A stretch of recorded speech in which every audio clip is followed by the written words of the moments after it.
কিনা দিছে জুতা অনেক শখ কইরা। আজকে আমাদের শুটিং স্পটে আমার জুতা চলে গেছে পানির ভিতরে। আমার নানা গেছে পানি জুতা নিয়ে আইবা।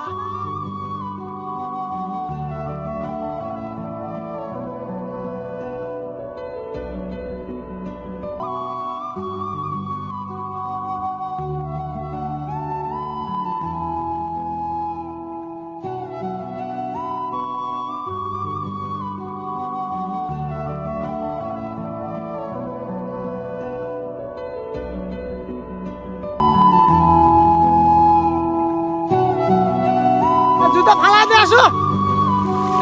এই বেটা বেটা তো আমার নানি কিনা দিছে জুতা অনেক শখ কইরা। ওই জুতা আমার নানি কিনা দিছে।